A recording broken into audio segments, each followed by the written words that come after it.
So starting the test drive in this Tundra here, it's just such a powerful truck. The torque you get here, pulling out of corners, is so much fun. And you know, I shouldn't say a lot, but Ford has a twin turbo V6 engine now in their trucks, and even Nissan and the Armadas. But this truck in particular just feels so strong. It's so much fun. Part of it is because you're getting that sound feedback from the speakers to give you a fake exhaust sound, but I really like it. And you know, this is just really fun to drive. It feels very muscular, if you will. Now, I drove an Armada Nismo yesterday, and yeah, that'll scoot on this thing. But other than that, the other 3.5 V6 stock engines just don't have the kind of pull to me, I think, compared to this Tundra. And I feel like they had a bigger shoe to fill, because those 5.7s, those bulletproof 5.7s that were in the outgoing Tundras were they were just strong. They were beefy. They were big, and they were around for so long that, you know, you kind of had to fill those shoes again, especially from a reliability standpoint, but it's, you know, also because they had the higher displacements among V8s. Ford had already basically tried to slowly start putting more twin turbo V6s in their trucks, and Chevy was putting a turbo 4 in, and it was just the 5.3 was in most of the trucks, and the 6.2s had issues. So the 5.7, that was a lot of the reason why people went to the Tundras. That and that 6-speed automatic. I had one myself, and it was a great truck. I had to do the timing chain maintenance on it, but other than that, really wasn't nothing to do to it. And it's not like the timing chain went out. I just decided to do it before it's too late. But it's you know, it was a great engine. Now this, I feel, is much more fun to drive, don't get me wrong, especially with this 10-speed. It shifts so quickly. You put it in the sport mode, it'll skirt the tires.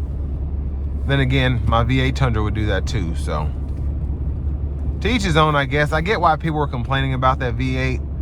I wish there would have been more of like a, I guess, siphoning off, or kind of like a grace period at least. Maybe, hey, tell us we're getting this V6, and then you can still sell the V6 with the V8 or whatever, but that wasn't the case. But this truck is just, it's really nice. The Platinums, the 1794s, even the Limited, the Capstone, they have so many trims now, but those higher trims are really, really nice. The screen looks great here.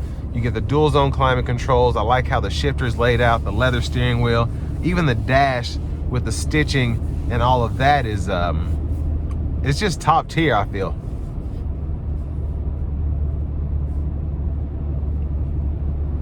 Now the iForce Max is definitely my favorite powertrain on these. I just like having the extra torque from the electric motors when it comes to just hybrids in general, but specifically this truck where you already have a twin turbo V6. You're getting that torque, man, I'm telling you. It's fantastic. But this is no slouch by any means.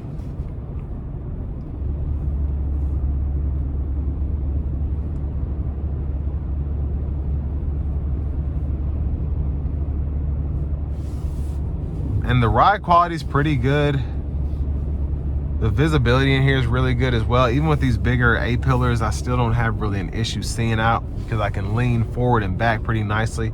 But also, if anyone's in your blind spot, you've got the power to kind of skate on them if you have the means to do so.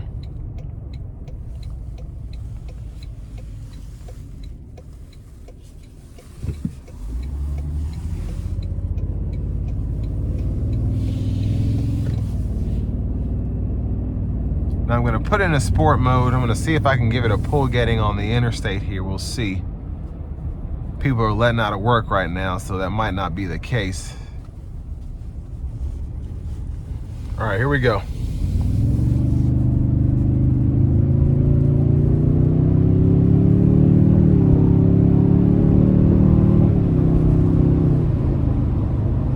So it was not flooring it by any means, just was moving the turbos a little bit. I mean, that was light work, honestly. So very, very good pickup. Now I do want to thank John Roberts Toyota here in Manchester, Tennessee, once again for allowing me to review this truck today. I'll leave a link below in the description. If you're looking to find the best price on one of these close to the home, click that second link down below. It takes just a minute to fill out your information, and I'll make sure the local dealers are fighting to get to the best price on this or whatever new vehicle you might be interested in. If you're trying to get a 22 model year or maybe even the older body style with the V8, click that third link down below. It takes just a minute again to fill out your information, and I'll make sure the local dealers are fighting to get to the best price on whatever pre-owned vehicle you might be interested in. But this is a really nice truck, and I think compared to everything else on the market, it's a really good price. You're getting leather seats, heated, cooled, heated steering wheel, sunroof, full sliding rear window there, and then this powertrain is just phenomenal.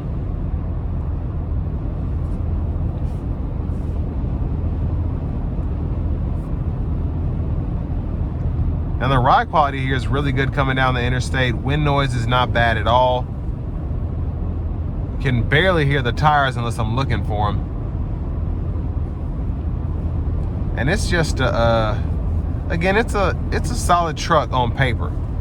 Now I've heard issues with the engine, like GM has had issues with a 6.2 V8, and someone's always got issues with something. So that's why warranties are imperative, especially on newer technology. But you know, when you hear about turbos basically sending shards in the engines, or you hear about catastrophic failures with 500 miles on a 6.2 V8, you want to be a bit more cautious. I get that, but I've driven dozens of these trucks and I've never had any issues out of any of them, knock on wood. Now most of them have been new, but I've seen some with 50,000 miles on them, 60,000 miles on them that are still trucking. So there are probably some other higher mileage examples.